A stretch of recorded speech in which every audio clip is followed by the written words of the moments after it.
Dalam aquacultur, pemanenan dapat diartikan sebagai kegiatan mengumpulkan hasil dari budidaya yang telah dilakukan, baik itu sebagian ataupun keseluruhan dari ikan yang sudah dibudidaya.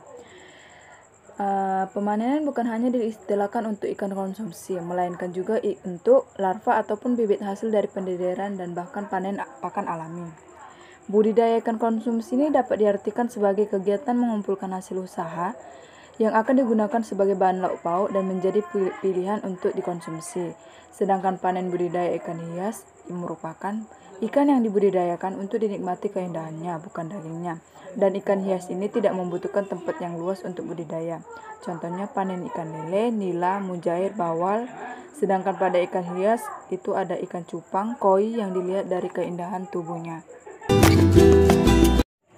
Cara memanen ikan tawar yaitu dengan mengeluarkan air dari kolam ikan dan setelah air berkurang ikan baru ditangkap. Contohnya pada panen ikan mas. Pemanenan dapat dilakukan sebagian atau semuanya. Panen sebagian adalah dengan cara mengurangi air kolam, kemudian ikan yang diinginkan, baik jenis dan ukuran yang dipanen.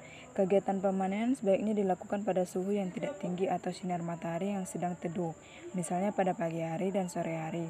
Umur panen yang bergantung pada keinginan pembudidayaan dan jenis ikan dan ukuran ikan yang memiliki pemanenan yang pas untuk dipanen.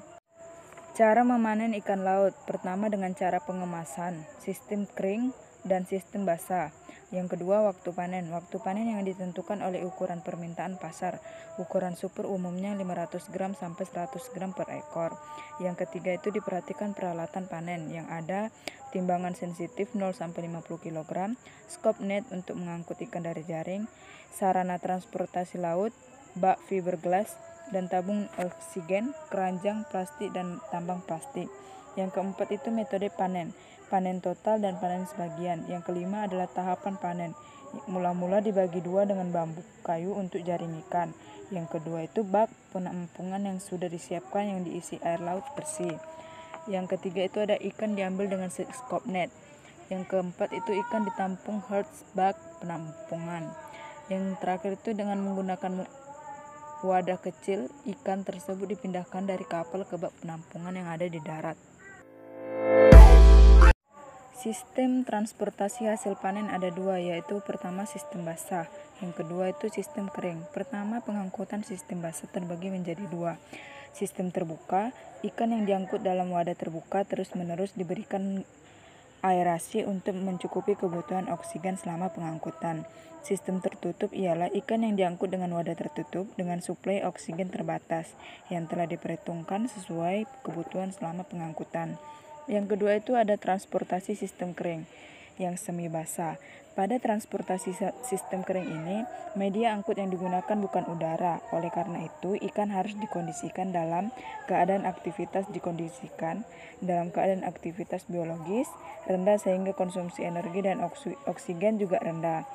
Pemingsanan ikan. Kondisi pingsan merupakan kondisi tidak sadar yang dihasilkan dari sistem saraf pusat yang menurunkan kepekaan terhadap rangsangan dari luar dan respon gerak rendahnya dari rangsangan tersebut. Packing merupakan pengemasan atau pembungkusan ikan hidup yang dilakukan dengan tempat wadah baik tertutup maupun terbuka. Fase rigor mortis ialah suatu tahapan yang terjadi di mana ikan menjadi kaku. Setelah ikan mati, hal ini terjadi setelah cadangan energi otot sudah habis atau tidak mampu lagi mempergunakan energi. Pada fase ini, mengejangnya ikan diakibatkan oleh proses biokimia yang kompleks dalam jaringan tubuh yang mengakibatkan konsentrasi dengan ketegangan.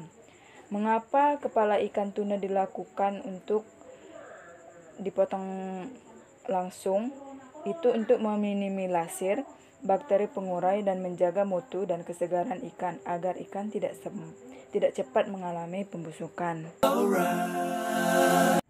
Pengemasan ikan melalui transportasi udara. Yang pertama diperhatikan syarat mutu bahan kemas, contoh kotak styrofoam. Yang kedua itu prosedur pengemasan yang dapat dilihat dari pemberontakan benih, pengemasan di lokasi, pengemasan di bandara. Setelah itu ada syarat pelabelan, kemudian metode uji dan pengukuran. Jika ikan aquacultur tidak semua terjual, maka tindakan yang dapat dilakukan yaitu hasil budidaya yang tidak terjual dapat diolah dengan teknik pengeringan atau penggaraman. Yang kedua, dapat diolah menjadi makanan siap saji. Yang ketiga, konsumsi sendiri. Yang keempat, dapat menjadi olahan untuk makanan ikan atau dapat dibagikan ke saudara-saudara.